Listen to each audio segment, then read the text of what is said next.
최근에 뉴스를 통해 미국 식재료 위생에 큰 문제가 발생을 했다는 소식들이 계속 전해지고 있어요. 나름 합리적인 장보기를 하며 건강한 식습관을 유지하고 있었다고 자부하는 저희 가정에도 직격탄이 날라왔는데요. 어떤 상황을 맞이했고 어떻게 대처했는지 하나씩 알아보도록 할게요.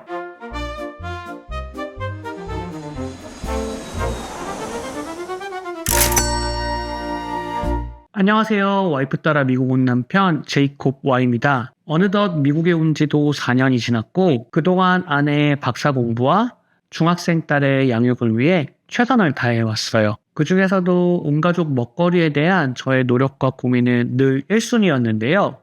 빠듯한 경제 형편 가운데서도 알뜰한 장보기와 요리 실력 향상을 통해 아내와 아이에게 건강하고 맛있는 음식을 제공하기 위해 최선을 다해왔죠. 저는 경제적인 상황 때문에 주로 디스카운트 마트에 가서 장을 봐왔어요.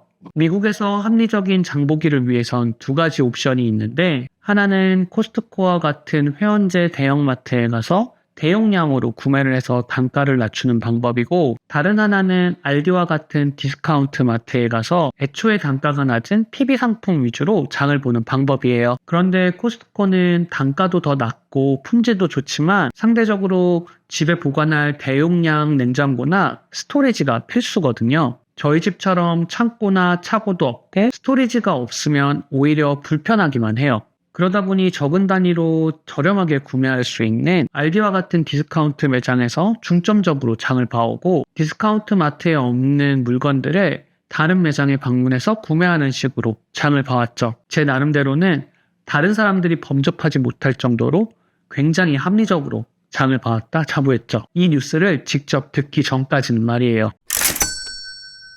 최근 연이어 미국 뉴스에서 식품과 관련한 안 좋은 소식을 다루기 시작했어요. 시작은 가짜 유가공식품에 관한 뉴스였죠. 사실 이와 관련된 뉴스에 대해서는 어렴풋이 알고 있었는데요. 왜 저희가 어렸을 때 우유가 들어간 커피 믹스에 실제로는 우유가 아니라 카제인 나트륨이라는 화학식품이 들어간다는 그런 소식을 들은 바 있잖아요. 그런 것과 비슷한 게 있을 거라는 그런 생각은 하고 있었죠. 그런데 그 비주얼이 생각보다 충격적이었어요. 녹지 않는 아이스크림과 녹지 않는 치즈. 이 그림이 적지 않은 충격을 선사했죠. 유지방이 일정량 들어가 있지 않으면 아예 아이스크림이라는 이름도 쓰지 못한다고 해요. 그래서 그런 소식을 듣고 나서 집에 있는 제품들을 확인했더니 생각보다 많은 식품들에 첨가물이 엄청 많이 들어가 있는 거예요. 우유의 유지방을 대신하는 식물성 기름들과 형태 유지를 위한 전분, 그리고 점성을 유지하기 위한 검 등 굉장히 종류도 다양하더라고요. 대부분 저렴한 가격대를 가지고 있는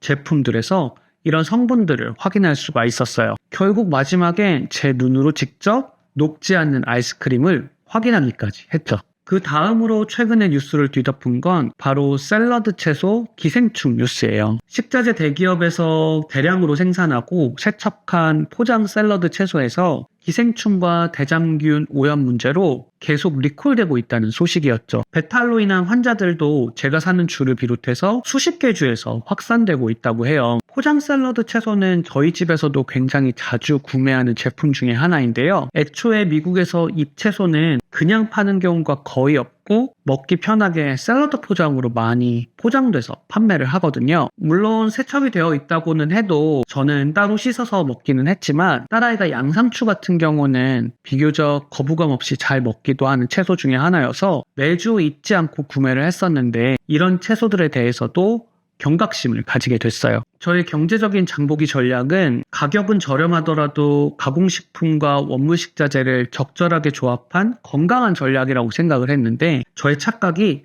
처참하게 무너져 버리고 말았어요. 저렴한 가공식품들은 단가를 낮추기 위해 식품 본연의 원물 함유량을 낮추고 각종 대체물과 화학 첨가물을 추가해서 그 단가를 낮췄고요. 뿐만 아니라 채소 같은 경우도 원가 절감을 위해 대량 생산을 해왔는데 그 과정에서 위생 문제가 불거진 문제였어요. 이런 일련의 뉴스를 접한 뒤로는 대량 생산과 유통 과정을 거친 식품들의 안전성에 대해서 불안감이 생기기 시작하더라고요.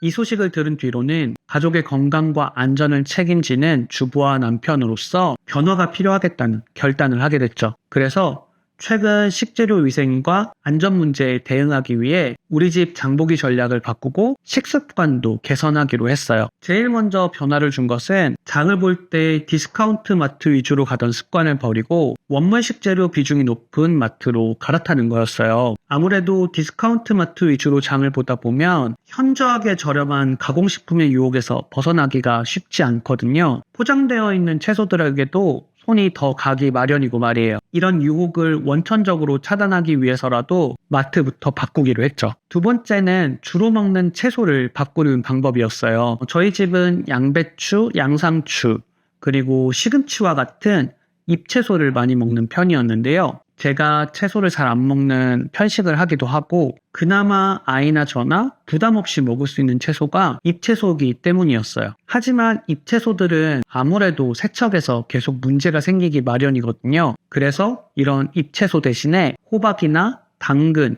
가지 같은 알채소나 뿌리채소로 바꾸어서 먹기로 했어요. 세 번째는 가공식품 중에서도 원물 재료의 함량이 높은 것들로 대체해서 구매하기로 했죠. 초가공 식품들은 대부분 그 텍스처만으로는 재료를 판별하기가 쉽지 않아요. 그러면서 첨가물을 대량으로 넣는 경우가 많죠. 하지만 가공식품들 중에도 원물 함유량이 높은 제품들이 있어요. 예를 들면 완전히 갈아 만든 치킨 너겟보다 닭고기의 결이 살아있는 스트리밍, 그렇죠? 이런 재료들을 잘 구별해서 좀 더 원물 재료의 함유량이 높은 제품으로 대체하기로 마음을 먹었어요. 마지막 네 번째가 굉장히 중요한데요. 위에 세 가지 변화를 주다 보면 어쩔 수 없이 식비 단가가 올라갈 수밖에 없어요. 그럼 가게에 결국 부담이 될 수밖에 없잖아요. 사실 그런 비싼 식재료를 사 먹으면 좋다는 거 누가 모르겠어요. 경제적 형편이 있으니까 나름 고심해서 그런 선택을 했던 거잖아요. 하지만 건강과 안전을 위해 변화는 필요하겠죠. 그래서 꼭 실천해야 할 게 바로 정량 구매와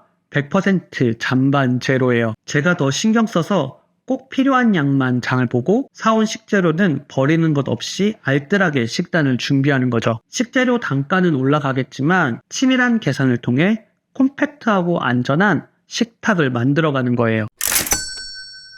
사실 주부로서 먹거리를 준비할 때 고민이 진짜 많아요. 과연 아내와 아이에게 영양은 충분하게 제공하고 있는지, 혹시 내가 잘 신경 쓰지 못해서 아이의 성장에 도움이 안 되는 음식만 하고 있는 건 아닌지, 또 준비하는 식사가 부실해서 아내가 공부 중에 지치지는 않을런지, 이런 것도 진짜 큰 고민이죠. 그런데 이렇게 식재료 안전과 위생에 관련한 문제까지 생기면 걱정이 산더미가 돼요. 개인적으로 이렇게 유튜브도 만들고 여러 도전을 하기도 하지만 결국 저한테 가장 중요한 건 제 아내와 아이의 건강을 돌보는 일이잖아요. 상황이 바뀐 만큼 더 꼼꼼하고 지혜롭게, 한편으로는 경제적으로 살림을 신경 써야겠지만 조금 더 비용이 들고 번거로워지더라도 식탁을 안전하게 지키는 게 제 본분이겠죠. 여러분들은 최근 불거진 식품 안전 이슈에 대해서 어떻게 생각하세요? 여러분들만의 장보기 팁이 있다면 댓글로 함께 공유해 주셔도 좋을 것 같아요. 오늘의 이야기는 여기까지고요. 다음에도 재밌는 이야기로